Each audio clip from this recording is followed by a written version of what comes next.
Pemirsa, kebakaran hebat melanda permukiman warga di Kemayoran, Jakarta Pusat. Puluhan unit mobil pemadam kebakaran dikerahkan untuk memadamkan api. Luar besar apinya. Aduh, lambat sekali. Kobaran api dengan cepat menghanguskan permukiman padat penduduk di Jalan Gempol, Kemayoran, Jakarta Pusat, Selasa siang.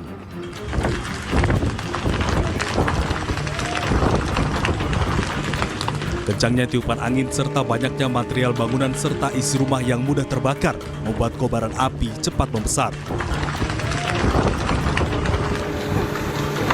Sebanyak 16 unit mobil damkar dikerahkan ke lokasi guna mencegah kebakaran kian meluas.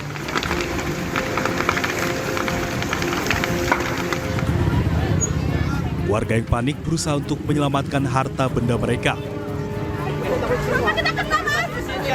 Sejumlah warga tak kuasa menahan tangis melihat rumah mereka habis terbakar. Tiba-tiba api gede. Dari listrik atau kompor apa, Bu? Otot. Sempat ada ledakan nggak, Bu, atau gimana, Bu?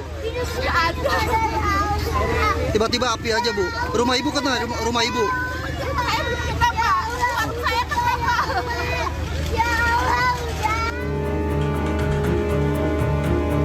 Tidak ada korban jiwa dalam peristiwa ini. Sementara belum diketahui penyebab pasti kebakaran, sedangkan kerugian ditaksir mencapai ratusan juta rupiah. Dari Jakarta, Rani Sanjaya, iNews melaporkan. Dan pemirsa, kita kembali ke informasi kebakaran di kawasan Kemayoran, Jakarta. Sudah ada rekan kami, Hamzah Azwan, di lokasi pengungsian di Masjid Jami Al-Ihsan, Kelurahan Kebon Kosong, Kemayoran, Jakarta Pusat.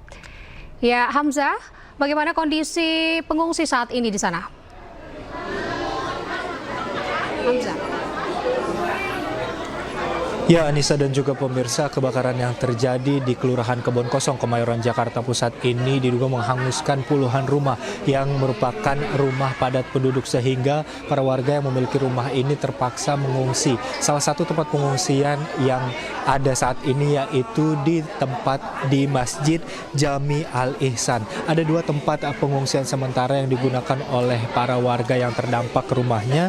Yang pertama yaitu Masjid Jami Al-Ihsan dan kemudian ada SDN Kebon Kosong 09. Bisa dilihat di layar kaca Anda juga saat ini para warga di pengungsian hanya duduk beralaskan terpal yang disediakan oleh warga lainnya yang berada di tempat. Saat ini kami juga ingin menunjukkan bahwa para warga hanya bisa membawa beberapa barang berharga seperti pakaian seadanya yang mereka bisa selamatkan dari rumahnya masing-masing.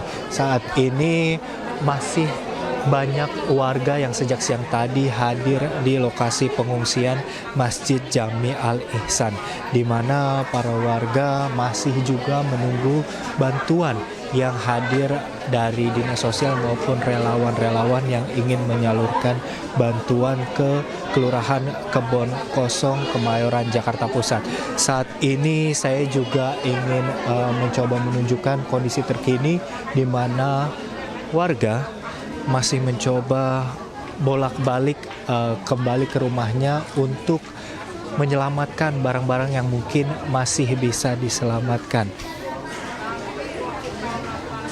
Di sisi lainnya juga pemirsa, warga dibantu oleh Karang Taruna dan juga remaja masjid yang ada di sekitar lokasi untuk berkoordinasi dan mendata rumah warga mana saja yang terdampak. Di sini kami tunjukkan juga bahwa para remaja masjid dibantu oleh Karang Taruna mencoba untuk mendata nama-nama warga yang diduga rumahnya terdampak kebakaran dan masuk ke pengungsian sementara di Masjid Jami Al-Ihsan kali ini.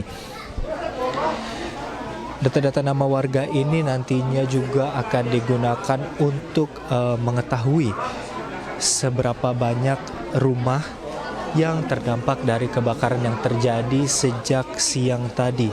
Kebakaran ini terjadi sekitar pukul 12.25 waktu Indonesia Barat dan pemadam kebakaran Jakarta sudah menerjunkan sekitar 35 unit mobil pemadam kebakaran dibantu sekitar 150 lebih personil untuk memadamkan api yang membakar puluhan rumah warga.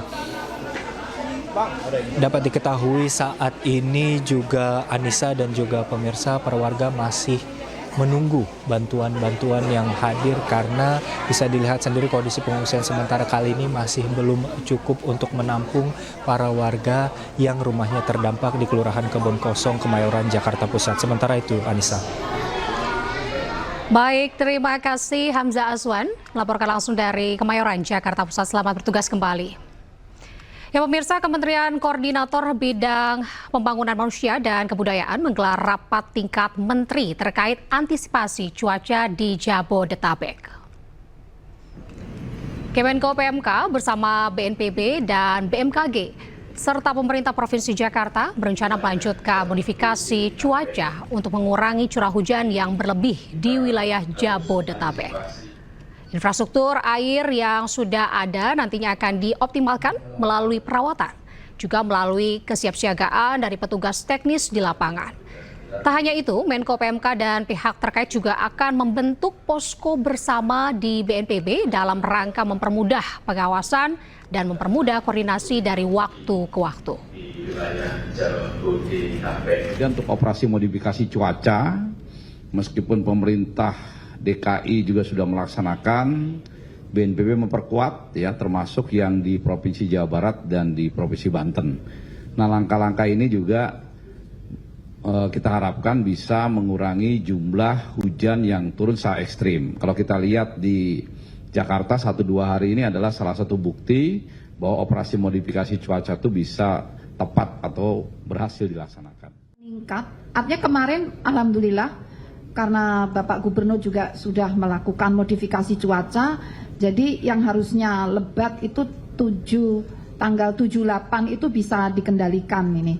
Nah, ini akan berlanjut tanggal 15, terutama yang perlu diwaspadai. Menjelang tanggal 15 itu akan meningkat secara bertahap. Nah, kemudian ya puncaknya itu sekitar tanggal 15 bisa mencapai 100 mm per hari hujannya, sehingga perlu diwaspadai. Kemudian penyebabnya antara lain, bukan satu-satunya, terutama adalah bibit siklon. Tadi ada 2 sistem yang saling bersinergi, selain faktor-faktor yang lain, terutama La Nina. Ini musim menjelang puncak musim hujan yang diperkuat dengan efek La Nina lemah, kemudian juga Madden-Julian Oscillation yang gerombolan awan-awan dari arah Samudra Hindia Barat Indonesia itu, jadi kombinasi seperti itu.